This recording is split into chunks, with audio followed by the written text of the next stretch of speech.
March the 12th, 1996, we are interviewing survivor Harry Mostysser, Mostysser. I'm Bonnie Dwork. We are in New York, USA, and we are speaking English. March the 12th, 1996, we are interviewing Harry Mostysser, Mostysser. I'm Bonnie Dwork. We are in New York, USA, and we're speaking English. My name is Harry Mostysser, Harry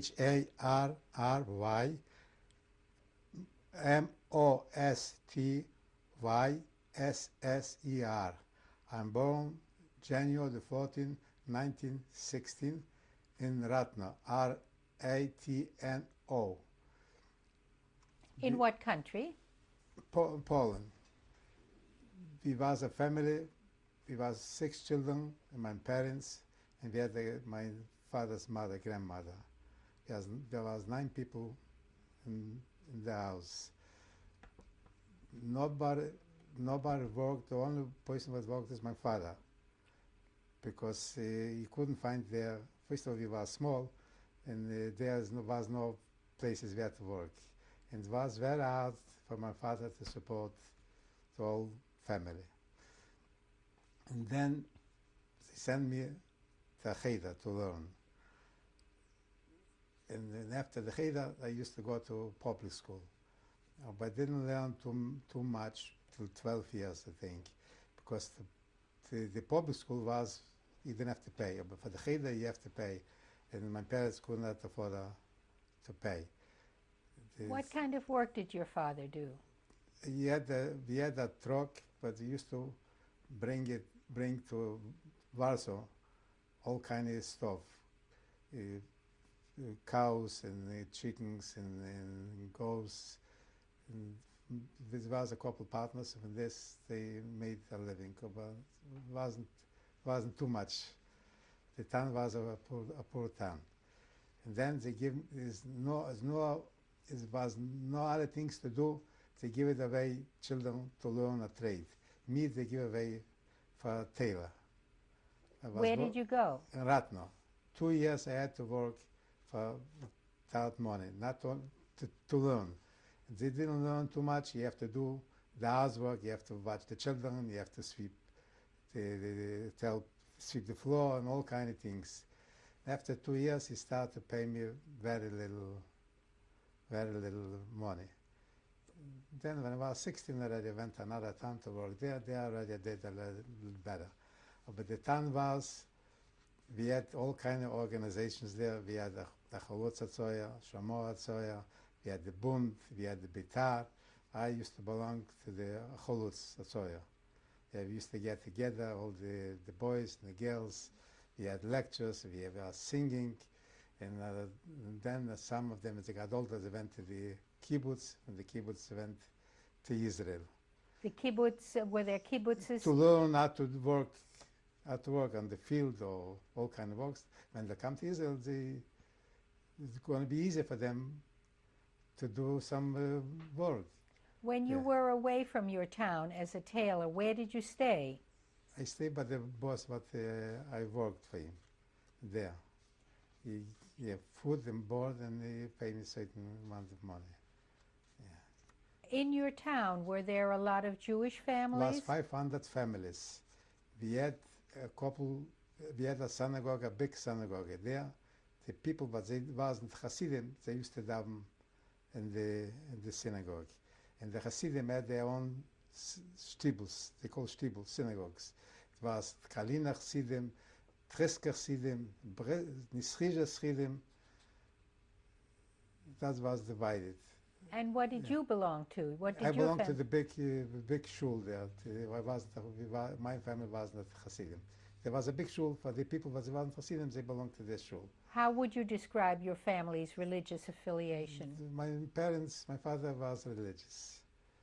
The younger generation started to drift away, but all the older people in the town was almost all of them religious. Would you consider yourself Orthodox?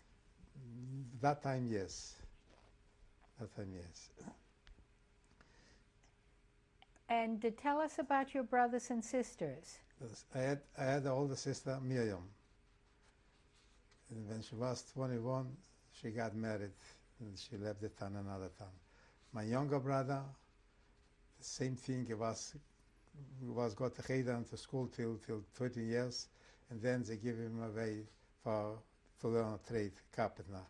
Because in this town, there is no other way to what to do. The young people, but they cannot get education. They have to learn a trade. Very little young people could afford to go to a bigger town because to go more to school there. What was your brother's name? Maya. They gave him away for a carpenter. He was working there. And then the younger brother What was his name? was Yossel. He still didn't work. He was young. And then I had a sister too. Her name was Rivka. She went to school. And then the youngest brother, his name was Yidel. He was maybe 9 years old. He went to school too. He was 9 years old 9 years at old. what time? 1940. 1940. And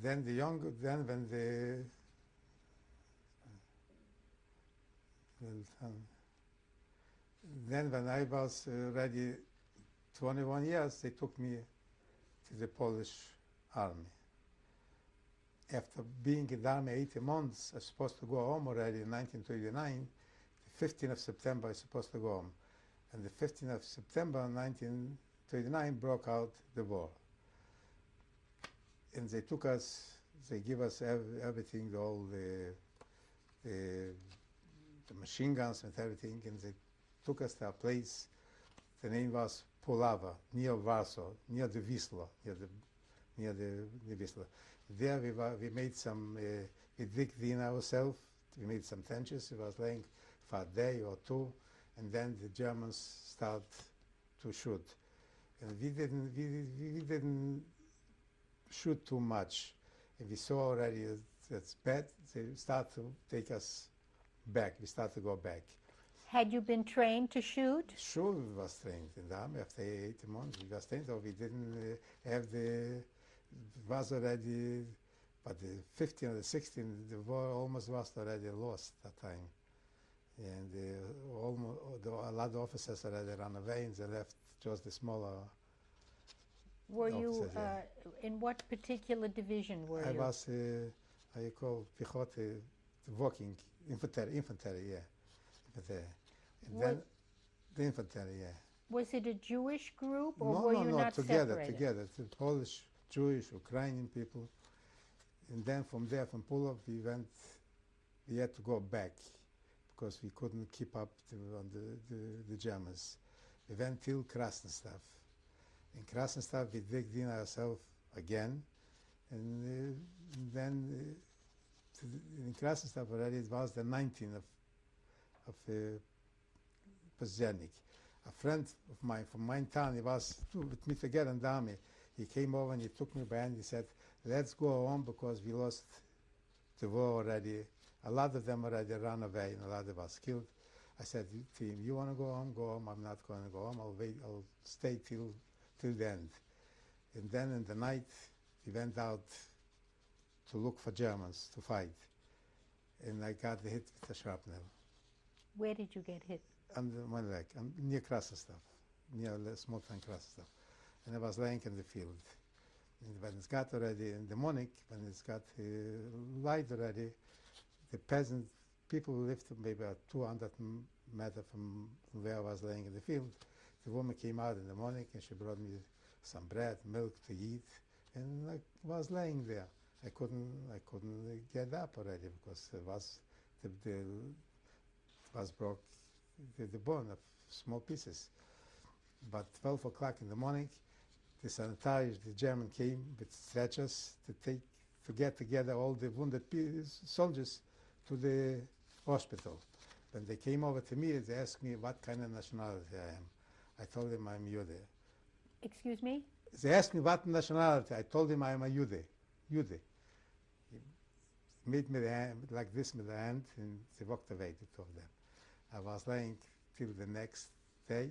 The next day, another group came to to get together the wounded soldiers. What nationality were they, the ones who came? Germans. Yeah, but they asked me what nationality. And then they asked me again. I told them I'm Ukrainian. Ukrainians, they took me in the stretchers and they took me at a field hospital. After there, they put me in some bandages or something, and they took me to the hospital in Krasnostav, was a small hospital. And they put me in gips from my total of a year. After laying 1 day or 2 days, they put it in too tight, and the pains was unbearable. I kept on screaming. After a couple of days screaming, they came and they checked it, and they had to take it off the cast.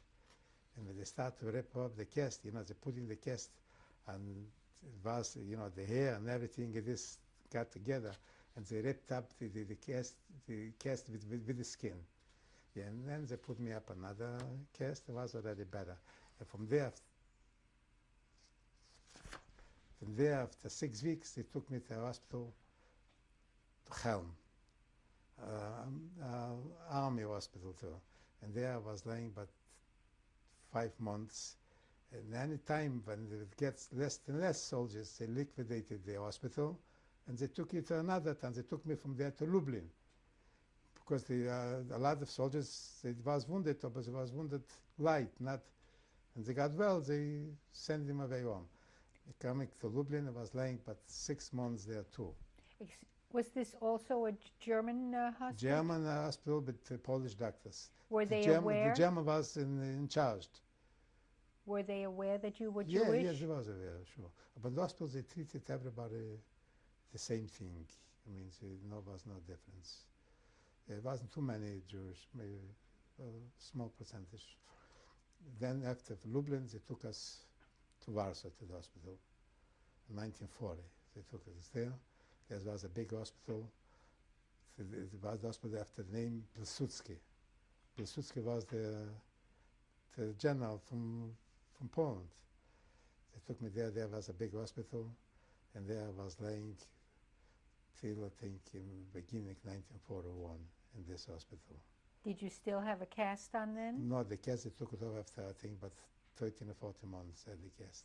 But I still couldn't go down from bed. It took about 60 months till they started to take me down to teach me how to walk. Were you in pain during this time? When they're taking off the cast, I couldn't sit. I had to lay on my back for so many months because the cast was still over here. It was very hard. I mean, and after little by little, they start to teach me how to walk, all kind of. Yeah, used to come in Warsaw, used to come a lot of visitors to visit us, the Polish people. They always come over to me. They didn't know I'm Jewish, but I told them later. They come over to me. One time, the Polish officer, every morning they went to check all the wounded soldiers. And one time the officer asked the nurse, "What was I am eating? I look so good. What I am eating?" Because food was very bad. Food wasn't enough. But I ate everything, whatever they give. Good, bad, I ate. And the other, even the peasant guys, they couldn't eat this kind of food. They asked the nurse, "What does he eat? But he looks so good." They thought maybe I'm buying food or something. I didn't buy. I told them I eat everything, whatever they Well, give what there. kind of food did you have there? Not good food. Not good. They didn't have too much food here. But I had everything there. I ate everything, I mean. Yeah. After laying there till 1941, I think till May. Then they asked me, I already could walk with a cane, without the crutches. I had to leave the hospital.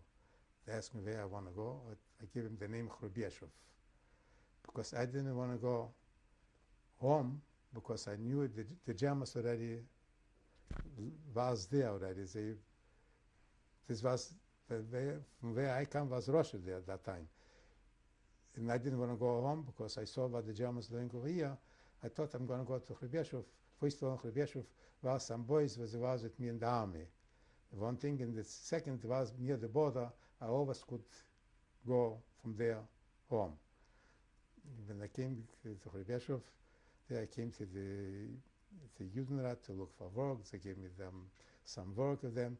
And most of all, I had a friend already, Sara told you already, his name was Rezhnek. He was laying with me in the hospital too, but he left the hospital a couple months before. And he didn't have a pair of shoes. I had 2 pairs. I gave it to him 1 pair of shoes. Did you have, you had 1 pair of shoes? I had 2 pairs. At home? No, in the hospital. In the hospital? Yeah, home. Home I couldn't, I couldn't get home.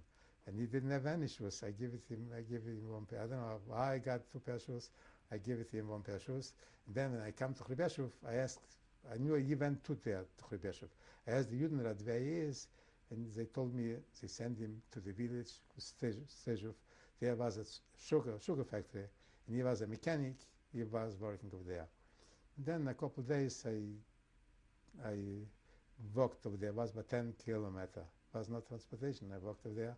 And when I came there, I just happened, I came into Sara's parents there. The family was still alive, the parents and the brothers, the sisters, and I stood by them. I met my friend there, and I stood by them a week or 2 weeks.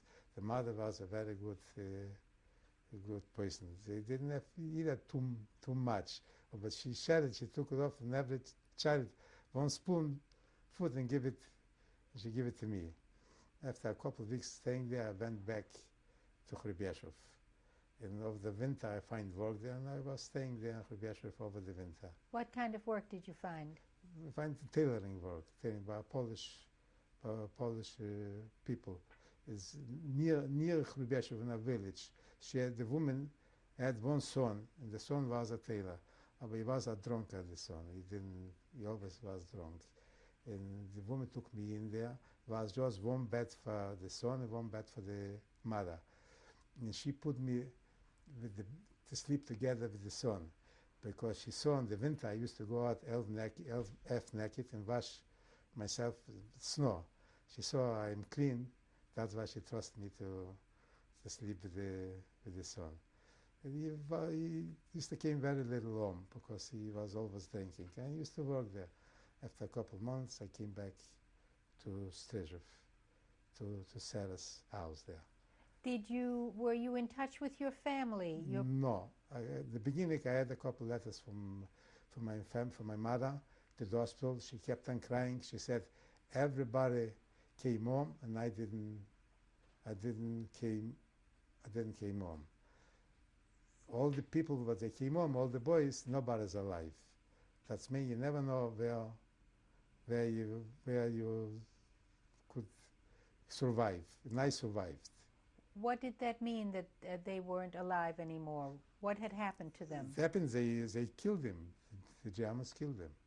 Yeah, in 1904, when the Germans invaded already Russia, they killed him there, too.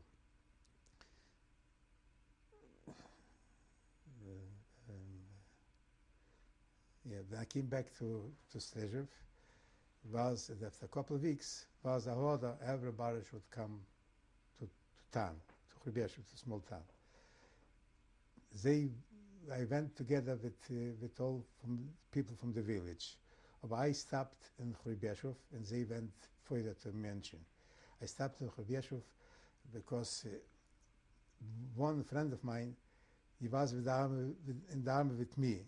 Then after the war, after we lost the war, he went back to East Town. This was Kamikashirsk. And the Russian mobilized him again, this man. And he followed in and planned to the Germans. And they took him to Majdanek. He was a Majdanek. And somehow he and another friend ran away from Majdanek. And they came to the house where I was standing in Chribeshov, because this house, their son was with us in the army too, but the son was not there, he was already in Russia.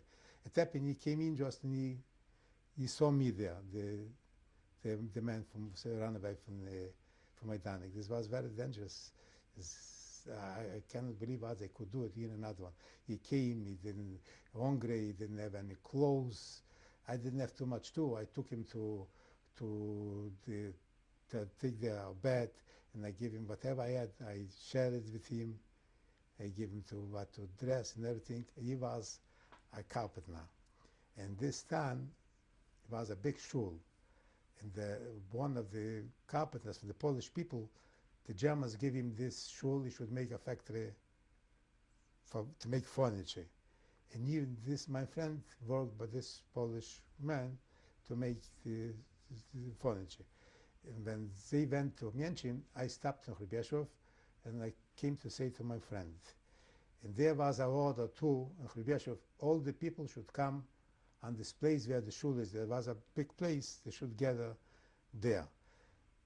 And they had to take, my friend told me, you know what, go up on the shul of the roof there, and you stay there, and I'll go on the place where all the people go. They took them away out of the town there altogether. When I looked out from the roof there, and I saw so many people staying in this place, what I'm going to do over there on the roof, it was hot, I thought I'm going to go down too. I went down, I took my belongings there, a little package, and I went down and I looked around. I knew it already, a lot of people. I looked around, from this town was very little people, all was from around the town, from the big towns was living there. I saw that's not a good sign to stay there. I tried to sneak it in back to the shul. The minute I already tried, and there the Jewish police, they watched the people. And I tried to run into the shul back. One of the police people, his name was regular Jewish guy. He kept on yelling, Mostysser, Mostysser. I don't know, I got this name, it's a hard name. I pronounced it. No, I had to go back to stay with these people. Then I watched him. When he looked away, he turned around or something. I ran in again to the shul, and I went back on the roof there. And one time in the night, I went down. The Jewish people wasn't already in the houses. I went down there near the shul to a Jewish house. I don't know what the reason I went in. And then the Jewish police came. They saw me there. They thought I came there to steal something. I didn't. I wasn't to steal. I didn't need it. Then I went back there, and after a couple of days, the Polish man took out his workers. He took them out back to work for the carpenter. And there they made a selection. And in this little town, they made a selection. The most of the people, they sent them away to the concentration camp, and some of them, they came back to work there. And when my friend came, I came down there to the factory, and I heard already, as they released already in Mięcin, Sara and the brothers, and they're going back at the farm to work. And somehow I connected with them on the way with them, and we went back on station to work there. You spoke a minute ago about concentration camps. Did you know what that meant at that time? Sure, we know that. I think Sara told you the beginning when you was working on the fieldwork, is that the administrator from the fieldwork, he was a Polish guy, but was a very fine people. Then when the wagons came back from the concentration camps, and the wagons was empty, there was a lot of children's shoes and all kind of stuff. And the administrator's wife told us they killed all the people, but we still didn't believe they should do this. But little by little we convinced ourselves. For the time when it wasn't Hrybieszów, was there one German, they called him the chauffeur. He all the time, every day, he took a couple Jewish people and he shoot them. Sometimes he took them out at the cemetery, the Polish cemetery, and shoot them there. One Jewish guy was a very strong man. Everybody used to be afraid before the war for him. He came over to his house and he saw him by the window. He told him, he didn't let him go out from the door. He should come out from the window. He came out from the window and he shot him, this man. And being on then when we start to work again of the fieldwork there on the farm, when we worked there, after a couple of months, we worked there about 4 or 5 months. When it comes already, we finished all the work. We gathered together everything, the wheat and the corn, we put them in the big bundles. We made bundles and put them in the barns. It was 2 big barns, very, very long one, a couple 100 meters every one had. Where did you stay at the farm? We had it, they give it for the workers, was about 100 people there, young people to work. They give us, was such a little houses with rooms. They gave us there to stay. What kind of sleeping facilities did you have there? I don't remember exactly. It didn't look convenient. As long as you had where to put away, you had was enough. Yeah, Sarah was there. They give us food. They give us. You had to cook yourself, and you have to bake yourself. Sarah was the cook, and she was the baker. She used to bake bread. After working but a couple months, was an order again to come to the city. Then we decided, a couple of people of us, we're not going to go. All of them, they went, and me and Sarah, and we had two brothers, and another 2, 3 people, we decided we're not going to go. And Sarah's brother said, we're going to go in this barn. There was a lot of straw. We went into the barn. It was like, how? The building was like high, like 2 families, so high. It was full of straw. The barn was high. Were there 2 floors It was there? 2 floors, so it was at the height like 2 floors.